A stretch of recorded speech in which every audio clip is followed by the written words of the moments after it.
So finally I'm going to reveal what I've done to the secret garden, or to the entrance way to the secret garden itself. And as you know, I've been doing a lot of work. And one of the first things I'm going to show you is this box edge. So it's just Buxus sempervirens, the dwarfing edge. It's now planted in, part of an upcoming project, this section, where we shall remove eventually the grass and we'll replace it with something else, which will be gravel in this instance. We'll replace it with gravel and make it look better, because at the moment it doesn't, and it needs to. It does actually, it looks quite nice as it is, but that is eventually coming up. So the reason for the box edging is not only does it look good permanently, it's an evergreen, as we've talked about on the last video. It's an evergreen, so it just constantly looks good. Always something to look at. So the border here has been jiggled about with. It's always bugged me, this bit, because it's always had a lot of grass in it that I intended getting out. The lawn grass, not the ornamental grasses. I've had a little jig around. I've not done too many changes as of yet, although we have moved some of the plants. I've put these two David eyes in here. They're the ones that, remember, I said these ones could get bigger than the ordinary David eye because they look bigger now. And I suspect they're from seeds. And they can be varietal, because as I said before, they only get to 1.2 metres, the true David eye. Well, we shall see what happens. So we've had a jig around. I've ripped out some of the grasses. There's a couple of miscanthus on the left, and then that's Buchanania. That's a Calamagrostis. Sorry, not Buchanania. That's Calamagrostis Waldenbush. Is there in that one, ready to go. So we're just going to leave those alone for now. We're not going to do a lot with them. I've also tidied up that edge there, the edge of the grass, and tidied up down to this section here, because it's all going to be part of this journey down here. Now, remember me getting those big rocks? Here we go. This is what I did with it, and I absolutely love it. They look absolutely superb. Very, very big rocks indeed. There's my hand for comparison. It has some very interesting looking divots and holes all over the place. So coming down, there you go. That's what it does. And then I put some this side as well, just to mimic the other side. Remember, I had some smaller ones, some smaller sandstone there originally. But I think that looks absolutely cracking. So it's part of the journey down to the secret garden.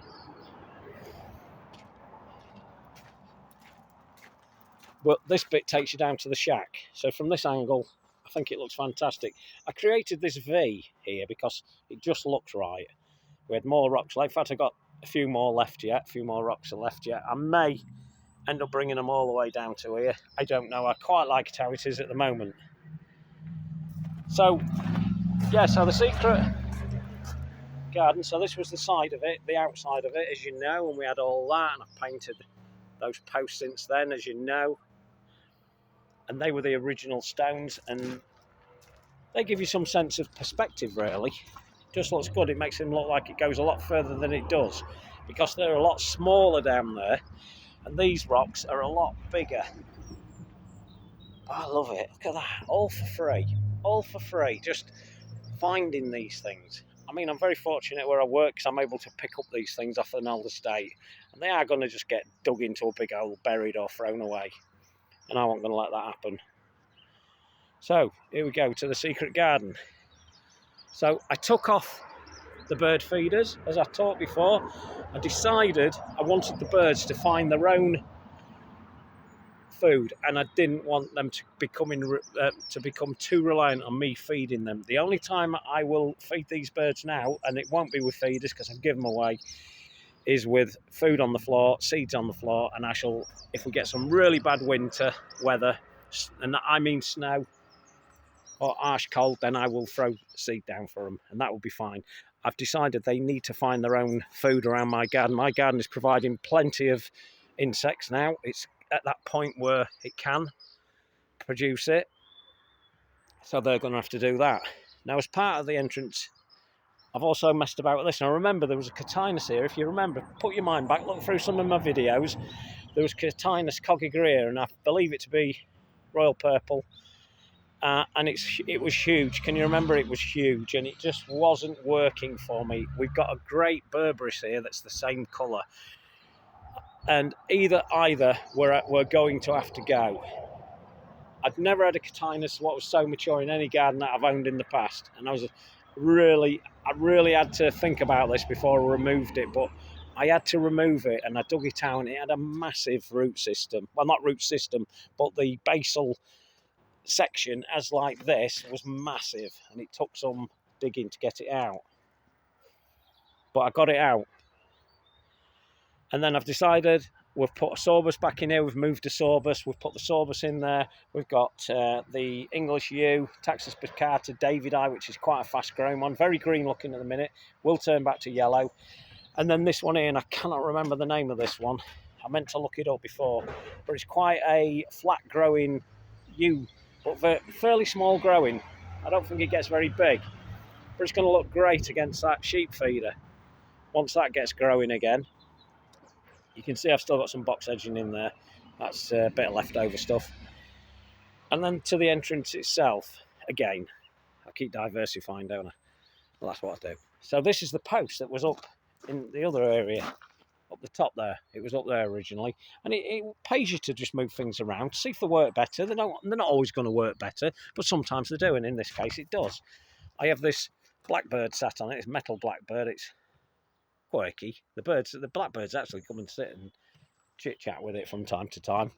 And this is the top of I think it was a telephone wire post, telegraph pole. Got knocked down by a car. The top was cut off, left in the yard where I work, and I took it away. I was not going to let that go into the skip because that's where it was headed. Left the bits on it which keep it looking more interesting.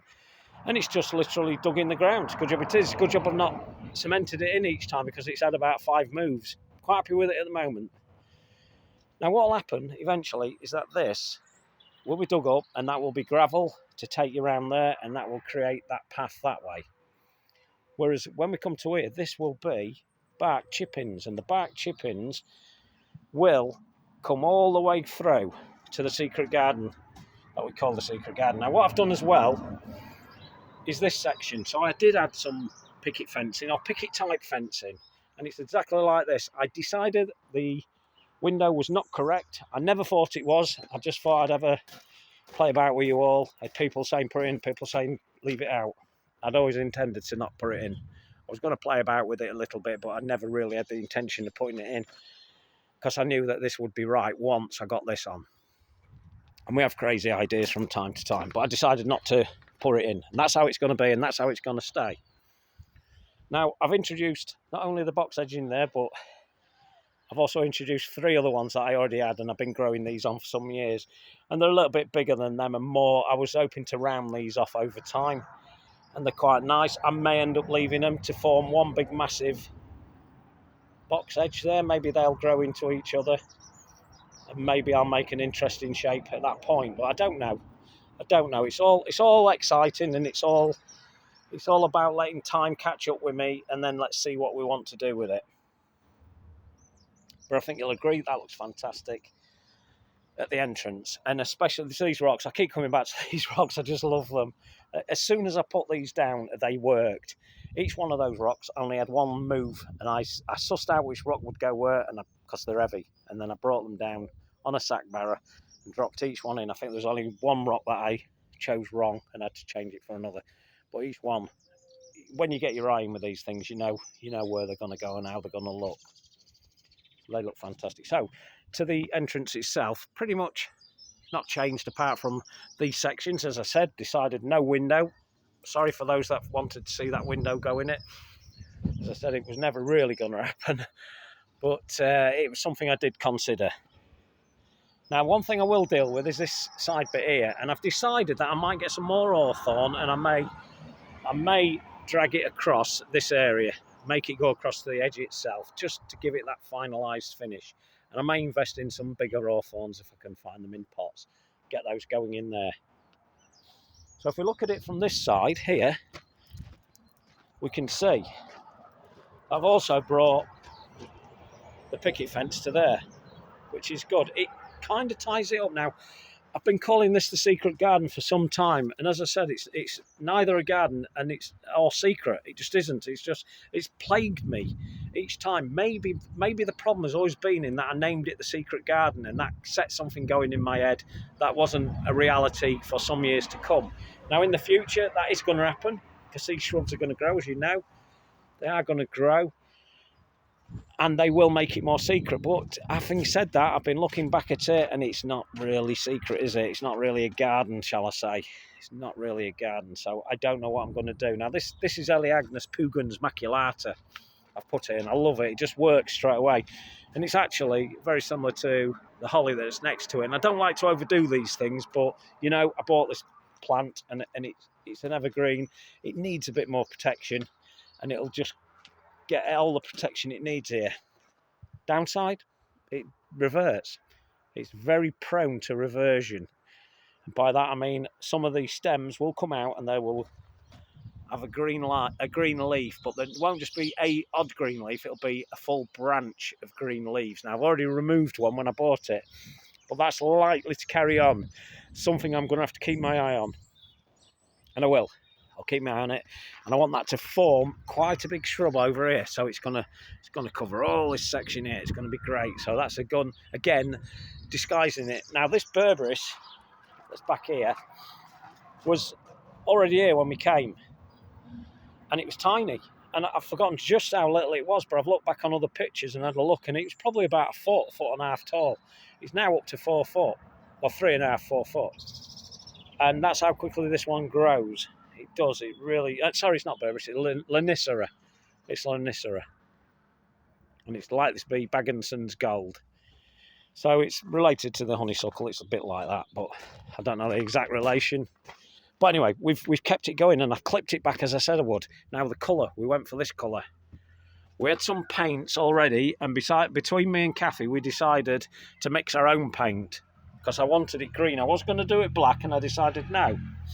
I want it green. It's going to look nicer. I think you'll all agree that definitely looks better than white. The white wasn't really doing it, was it? But this is. So it does shut. I've got a little adjustment to make on this latch. The way they make these latches is totally incorrect. God, look at the state of my fingers. That needs cutting. Where am I? That needs cutting out further down because this latch doesn't sit in properly, and it often allows the gate to open when I'm not here. So when it's shut, it's like that. It's got the flapper bar on it now, or the clapper bar, whatever you want to call that little bar. It's now the same colour. We've got Metallicum subspecies, Marmorata metallicum down there growing well. I've got loads of these around the garden. They are short and fleeting in spring, but they're very nice to look at. Be very careful, they're very invasive. Keep your eye on them. I never planted them, so there's hundreds. Everywhere I look around this area, I find them. Everywhere. But anyway, that's not what we're here to talk about. So there you go. So there's the colour of the door. And as somebody pointed out, that I would regret that swinging towards me. And if you remember, I changed that. I said, yes, I will change that. Because I wasn't happy with it. I'd already made the decision to change it, if I'm honest. And I was going to do it the very next day. Oh, let me just zoom into the background there. Just notice how nice it looks back there.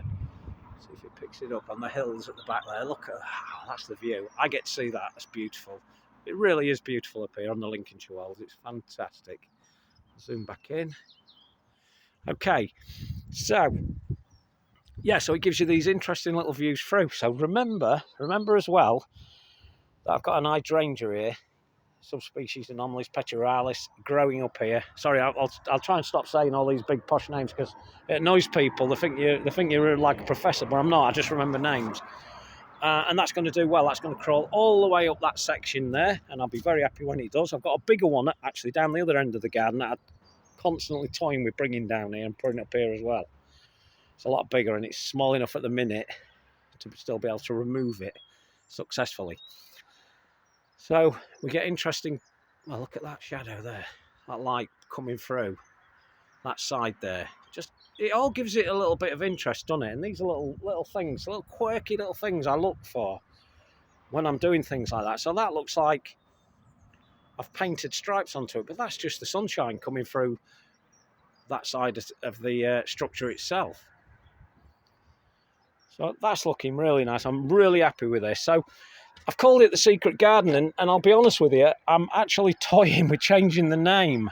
I'm not. It's not very descriptive of it really. It is quite a secret. It's not really a garden. It's not really secret enough. And I'm thinking, well, should I change the name?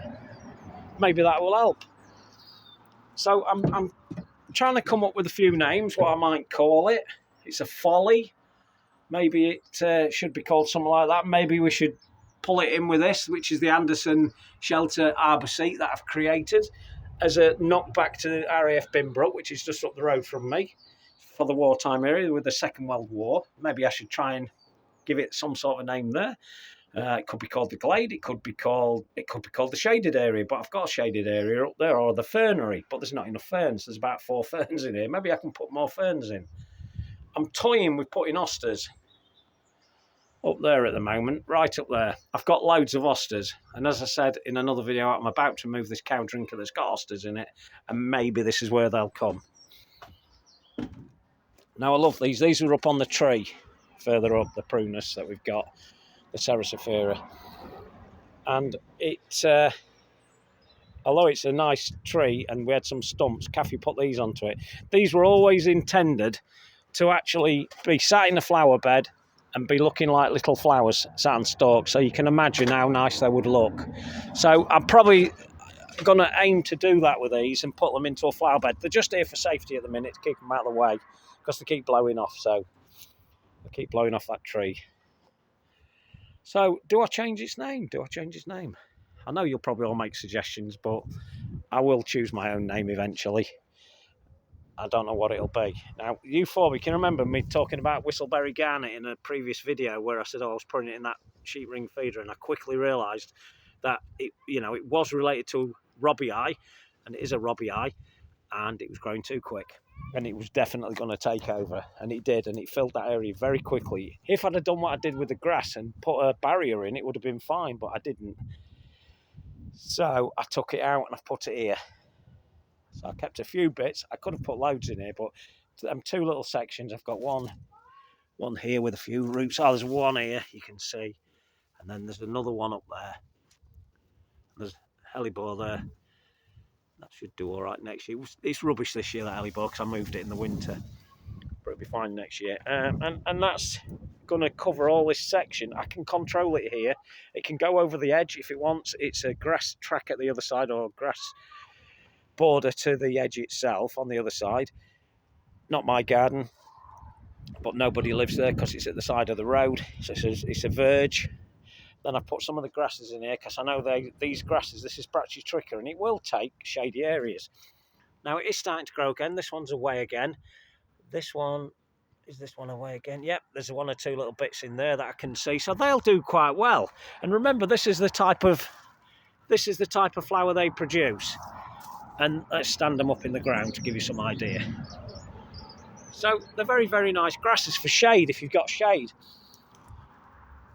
But I just don't know yet. I'm toying with putting hostas all the way up to here. So remember, eventually there'll be a bit of a hedge running along this bit here, just to stop you walking down the side of this. So it's got arum lilies at the minute. As I said, there's hundreds of them all over the place. But I'd like something a little bit more, so I'm thinking, yeah, maybe this will be good for a hosta bed, but I've got to dig into there to make sure we've got some good soil now. I know we have, because as with this, every time I dig something out to create a new border, I put it down this side, and you can see up the top there, I've left the grass actually showing up there. That will eventually be turned over. And what that's doing is it's creating me a whole new bank. So over the time that I'm here, I can actually, or possibly, put bulbs and that kind of thing in there. I mean, at the minute there's begonia. I think there's begonia. Yeah, there's begonia up there that you can see. I don't know if you can make the purple flowers out. There's begonia up there. Now, it wouldn't hurt me to allow that to do its thing. That begonia was already here. I am collecting other begonias. I've got probably 5 other varieties. Other types, varietal types, named varieties that should do well. They all pretty much look the same when they're little, but as they get bigger, they show different attributes. So maybe that's an idea. But I've got some good hostas, that good clumps now. So maybe, and you can see I put a bird bath in here. Remember, the bird bath was over there, that section there. I've moved it. It's what I do, as you know. I've got Erebotria japonica. I half expected this to curl its toes up when we had that rime frost that we had. Remember me videoing that? But I knew it would be protected down there, and it is. It's protected it. It's done really well. In fact, I'm seeing nothing. It's not affected it at all. So maybe it's a good decision that I've made. I've got no doubts that if we get a real long, prolonged cold spell, that would die away a little bit. Got some leaves there feeling a little bit rough. The new growth hopefully will hold back a little bit longer. We don't want that growing yet because it will get knocked back. It won't matter because it'll just grow again once good weather comes and it'll grow new leaves. And if it gets shocked, it will just drop its leaves and start again. But I'd like it to keep that because it's kind of almost permanent. But remember, Ereboscia japonica is a little bit tender for us in England. A little bit tender, but it's doing all right. I like it. Now this is the viburnum as well that I've talked about. So again, it's an evergreen. This is viburnum cinnamomifolium. Makes about 9 foot. Remember, it's the one I talked about and said, are people getting it mixed up with this one, the viburnum davidii? It's very similar looking. But this is a baby, and it eventually, in fact, it's tripled its size since I bought it a year and a half ago. It's doing really well, and it should get to 9 foot, and it'll create a lovely feel in this corner. So, do I change the secret garden's name? I don't know. I am definitely tempted to, because it's not really a secret garden, is it? It's definitely not secret, and it's not a garden in other people's respect. It is in mine.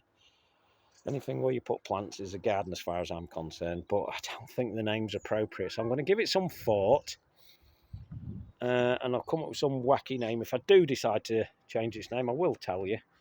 You may disagree with me. You may think I should keep it as the secret garden, but I don't know. But from within it, at the moment, while it's developing and all these shrubs are developing, we get all these lovely views out to the rest of the garden. And we see those rocks that I put in there. Look at them. Don't they look good? I mean, I'm really, really pleased with them, as I should be.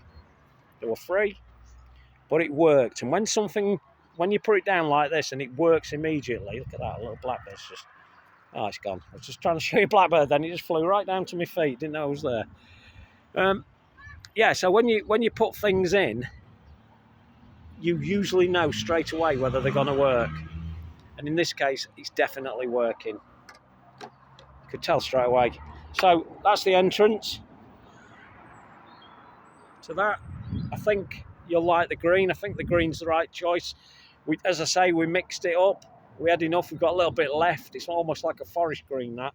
We found a very paley light green, and we added black and white into it. Can you believe white? We put white into it, and then we blacked it, put some black paint in with it, and we came up with that. Kathy's very good at coming up with mixes like this, and it really does work. And there you go. That's what it looks like. Look at that. It is good, isn't it? I mean, I love this. You just know when something's working, and that's working. I get so much pleasure. In fact, I'm so sad that when I was building it, I used to sit at that chair. I probably sat at that chair for about an hour one night, and it was freezing. It was nearly dark, but I kept coming up with all these different ideas.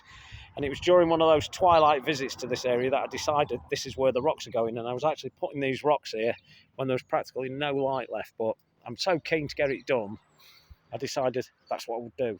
And it works. It works a treat. I'm so pleased with it. Right, we'll finish with this because this border isn't finished yet. I've moved an hydrangea here, an oak-leaved hydrangea called Burgundy. It's a quercifolia type. I'll show you the label for it.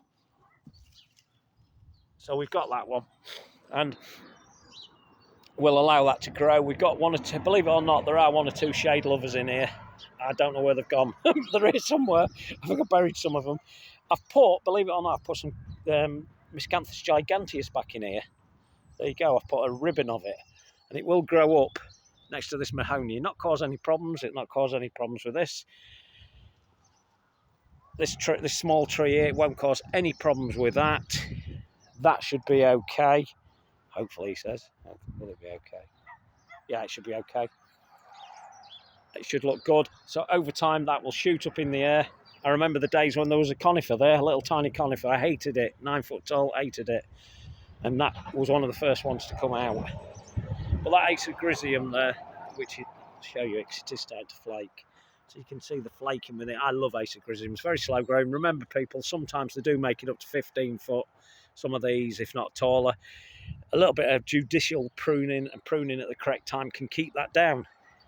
Just got to get out there and keep at it till it gets to a point where it's maturing and it's no longer wanting to get tall but spread out, and it should be all right. The barrel's moved. I rolled out the barrel.